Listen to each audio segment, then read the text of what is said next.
Hi guys, it's me. Yeah, so this is like take 5. My camera keeps crapping out on me. I'm out of memory on my SD card, so I had to transfer some files to my computer. But my computer's out of space too, so yeah, I'm gonna have to delete shit at some point soon. So I'm gonna make this quick because I don't have the room to be doing anything with this. Yeah. So hi guys, you haven't seen me in a while, I'm sorry. Not that I really have that many followers, but you guys haven't seen anything from me recently. I recently got into BPAL back in December and kind of went crazy with that obsession, and I also, around October of last year, got a new job at Value Village, and I haven't worked a full-time job in like 8 years, so this job's just been kicking my butt. I love it. I mean, it gives me the money to fund my new obsession, but I'm just dead. So yeah, today is going to be a BPAL video, obviously. I keep talking about BPAL. I'm finally caught up on, I mean, since I started in December, my collection has just exploded. I mean, I've gotten a bunch of stuff through the Facebook group, and most people there have been severely generous with frimps, and the lab is generous with frimps. I mean, I've probably ordered a good 30 bottles from the lab already, so that's 60 imps from the lab, and who knows how many imps from people off of Facebook. And then the bottles. My collection is around 300 oils at the moment, but I think that calculation might be counting, excuse me, the loopers, the Lupercalia update, because I have that in my Excel sheet, and when I'm just making a count, I just highlight and look up in the corner, and it goes, you have that many things in your range.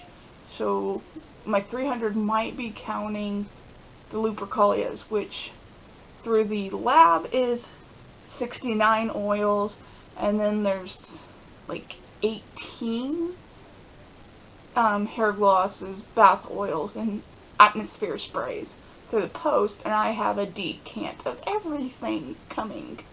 So yeah, so I think my 300 might count that 90 something, so I may only have like 200 different oils at the moment, but I mean, for starting in December, my collection has kind of went, and my brain has kind of went, and I had 2 days off, Sunday and Monday, and I just kind of went crazy on testing. I mean, I haven't tested everything, but I did test like the 30 or so bottles I had untested, and like 50 imps over the course of those 2 days. All I have left in imps is the 7 I am giving first impressions of today, and then after that I have 18 decants, and then I'll be caught up with everything that's actually in my possession. But yesterday I got a click and ship for my lab order, which is 12 bottles and who knows how many imps. If it's a standard lab thing, about 24 imps will be on my way. Who knows how many of those are going to be repeats, or if they're not as generous. Yeah. So we don't know. I won't know. But, and those 12 bottles, only like one of them is never been sniffed. The rest of them were Yules and carbuncles, which I have decants of. So I already knew what they were. I have to have a bottle of these, so I got them.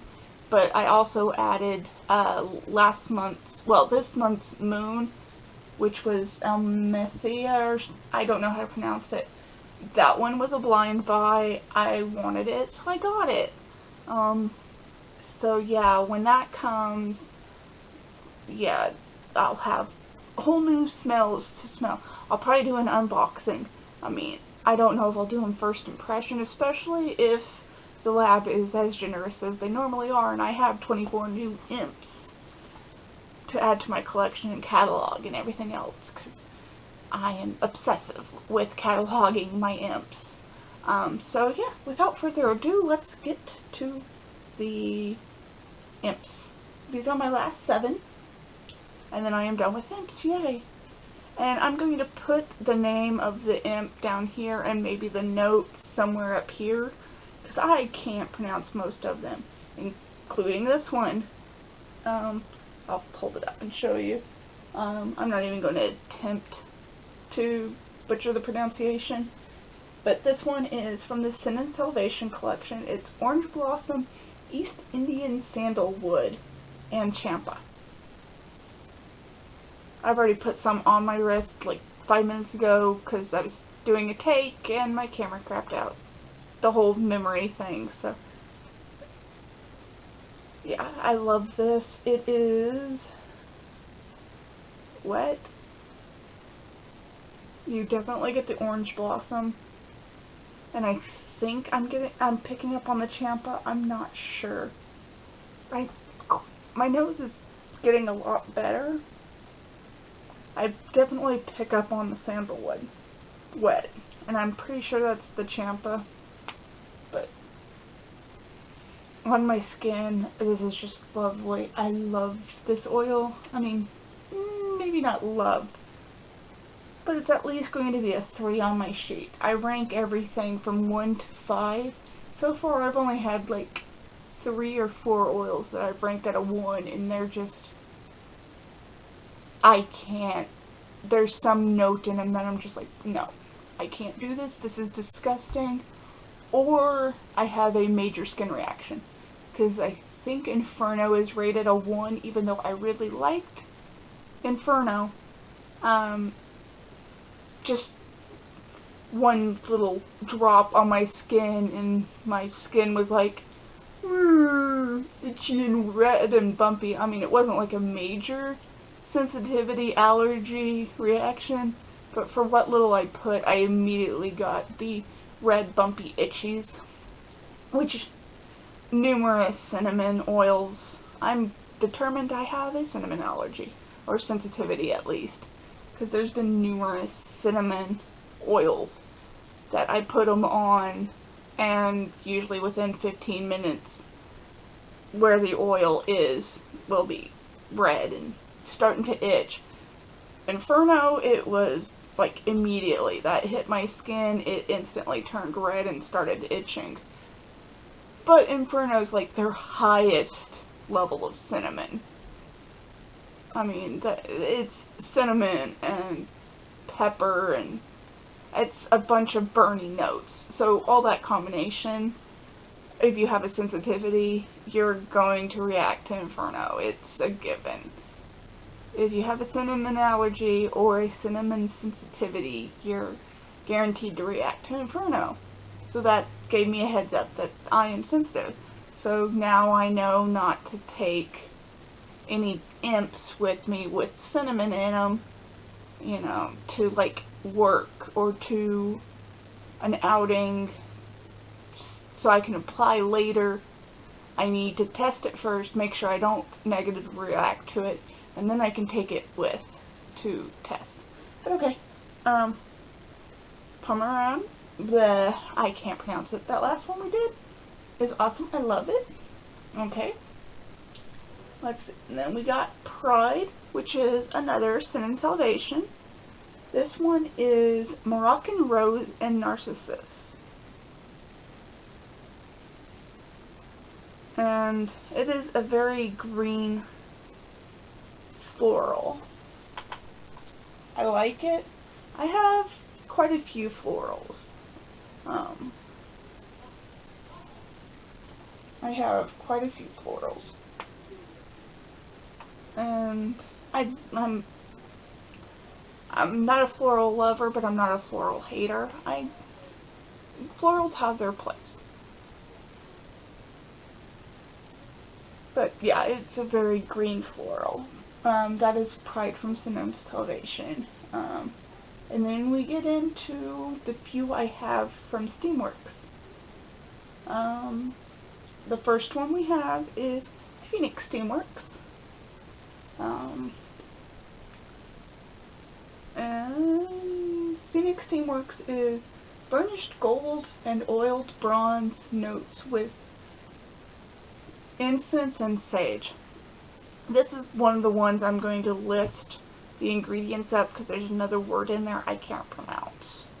So you'll have the notes listed. Okay, so in the imp, I definitely get the metallics.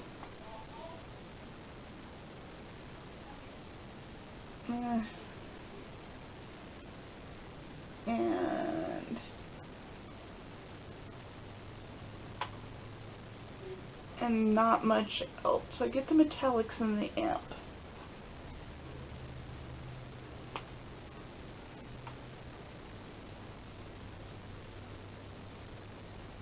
On my skin, I get the incense and sage. But I've came to realize that I have to slather to get the metallic notes to come out on my skin. Or thoroughly wait till they're dry. But it usually takes a lot more than what little I just put on to get the metallic notes. So, yeah. So that's Phoenix Steamwork.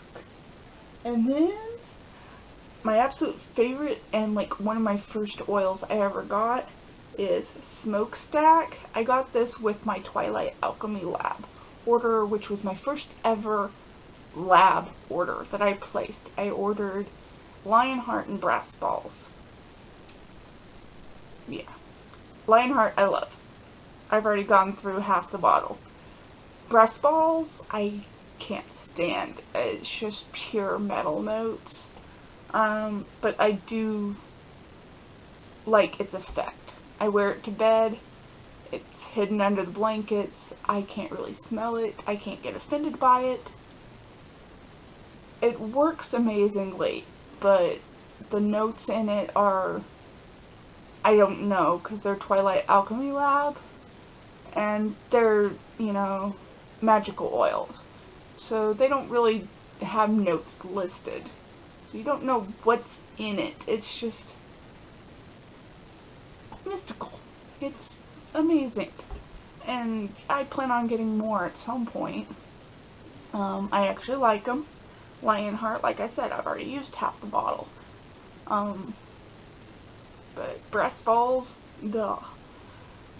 I will not wear that when I am awake to smell it. I wear it at night. I go to sleep. I wake up in the morning with this extra something. Okay, but back to first impressions. And let's see, Smokestack. I had never tested this one before because originally, back when I got it, it was supposed to be a gift to a steampunk friend of mine for Christmas. That ended up not happening, but I kept it and I wanted it untouched so I could give her this pristine lab imp if I ever ran into her. I still have never ran into her. I'm not exactly the most social of people. But I've also randomly gotten another one of these recently through a generous Facebook person. So I now have 2 imps of it. But, yeah, I really like this one. I mean, I fell in love with it at first sniff. And Smokestack is creosote, coal, and industrial waste. It's something really, really odd to fall in love with, but it's freaking amazing. It is a very dark brown oil. I mean, it's even coloring my skin a little. And it's 8 o'clock. But, I mean, it's very much, like I said in one of my other takes, it's a very romanticized version of, like, what an industrial city back in the 1950s, 1940s might have smelled like. Back when, you know, they were chugging out whatever factories chugged out back then, you know, airplane parts and stuff like that. with, you know, the smokestacks going and just those puffs of smoke coming out and everything else. I mean, it might have smelled lovely back then, but this ain't gonna give me cancer. But that's why I say it's romanticized, because I'm pretty sure these ingredients actually burned don't smell any. Actually, you know, creosote, coal, burnt coal does not smell awesome. And industrial waste, I'm pretty sure, does not smell very good. But this blend, the idea behind it, it is a very romanticized steampunk. And yeah, I just love it. I love smokestack. Let's see. Ascidian Widow. It's my last Steamworks. This one I have issues with. I'm not going to put it on. It makes me gag. This one will probably be going in my swap test. Although, I did catch a whiff of it after it had dried during one of my other takes. And it's nice. But I would have to put on enough of it that it would last for the whole day. And I cannot deal with the wine note on a slather. So I think it's going to go in the swap pile. Me and wine notes. No, they make me gag. I like wine. Of course I like Moscatos. And I have yet to run into an oil with a Moscato note. But it's Point Noir, Dark Myrrh, Red Sandalwood, Black Patchouli, Night Blooming Jasmine, and Attar of Rose. I mean, on the dry down I really liked it. But wet, that wine note, that Point Noir, just made me gag. So yeah, no. I've had a couple wine notes that I put it on, and as long as I keep my arm nowhere near my nose for 30 minutes or so, once I smell myself, I'm good. But I can't do the dry down period, and these, you know, quick skin tests, you don't put much on, so you don't get much throw. But once you put more on, you start building the throw, and then that wine note starts getting to your nose, even if you have your arm out here. So yeah, me and wine notes, I think. Although I like them once they dry down, I think I'm going to have to add wine to my no-go list. Because I have yet to run into at least a grape-based wine note that doesn't turn my stomach. I mean, I had one I tested on Monday, I think it was. It was peach wine. And there were so many other sugared notes in it that I was like, this is awesome, I like this. It wasn't a sour grape wine note. It was peach wine. I like that one. I don't remember what one it was. Okay, we got 2 more and then I'm done with this video. Yeah. Okay, finish this video. Okay, our second to last one is another one I can't pronounce. The name will be right here. And the notes for this one are, I have a little story. On some of them, if the story's not too long, I copy the whole story and the notes. This is one of those. It's not very long. The legendary birthplace of the Green Fairy. Swiss ferns, lilac, black currant, Gaelic rose, and lavender with a dollop of sugar and absinthe. Absinthe is one of the many general catalog oils I have not smelled. I kind of want to, but I haven't yet. Because I haven't actually, besides Sherlock Holmes and John Watson, I have not ordered a single general catalog imp yet. I have added some general catalog oils to my bottle collection recently through the Facebook groups, but I have not specifically from the lab purchased, I have not specifically myself purchased a single general catalog anything from the lab itself. John Watson and Sherlock Holmes, I got those as an add-on to my Blue Carbuncle decant. So technically I have not bought anything from the lab that's general catalog. Technically. Even though John Watson and Sherlock Holmes came from the lab, but they went to Sandra and then went to me. So yeah, I haven't actually spent money at the lab for general catalog since yet. Yeah, so...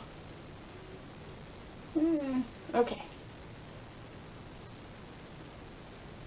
Yeah, I kind of really like this one. We're going to put it right here. And we're going to put that there. Okay, this is rather clean and rather green wet. I'm not really getting too much of the sugar, but one thing I've noticed, if the sugar's not top note, sometimes it requires a bit of slathering for me to pick up on much of the sugared notes. So, or they come out in the dry down. But wet, it's very green with a smidge of floral coming out. As it dries down a bit more, the lavender comes out a little bit more. I don't get too much of the sweet, the sugar, but that could just be sweetening up that green. And I think that green is supposed to be the absinthe, because absinthe is a very green liqueur. Yeah, I think it's liqueur. I'm not sure. I know it involves wormwood. Which you can't actually get through absinthe in America. Okay, so the last one is another one I can't pronounce. I'm not even going to attempt it. There's the imp. It's going to be down here. Yeah, I'm going to put it over my boobs. No, I don't even know if you can see my boobs. I might be motioning out of camera. I hope you can see everything. I know at least you should be able to see me. If you can't, I'm sorry. I'm not taking this again. You guys are going to get this bad video if you can't see me. This one is amber, hyssop, coriander, epazote, Mexican sage, prickly pear, and Mexican tulip puppy. And yeah, this one is very much, I think that's epazote, or however you say it. It's something on this is strong chocolate. It's like Mexican chocolate. It kind of reminds me a bit of the Yule, Ella de la Reyes, or whatever her name is, which is Mexican hot chocolate. Except this one has a bit of greenness from the pear and the poppy. Yeah, so I like this one better than Ella de la Reyes, although I like her too. Yeah, hers is a lot more spicy Mexican chocolate, whereas on the skin, this one is just kind of a soft chocolate, whereas that one was like hot chocolate, like in your face hot chocolate. But that is all 7, my last 7 unreviewed imps. Yay! So I have reviewed all my imps. Yay! All I have left is 18 decants, and then I will not have a blue mark on my Google Doc. Yay! Okay. I think this will be my last take. Bye guys, see you in a few weeks when I make that Japan crate unboxing. And see you next week at some point with a BPAL unboxing. Because, yeah, I'm going to go ahead and do an unboxing for my lab order. Just so I can be like, look, I got pretty and I got new praise. especially now that I have access to a tripod, so you guys aren't going to be looking at my nose and stuff. I know that was a complaint in the one and only vlog video I did. I held my camera too low so you were looking at my nose. Okay, bye guys!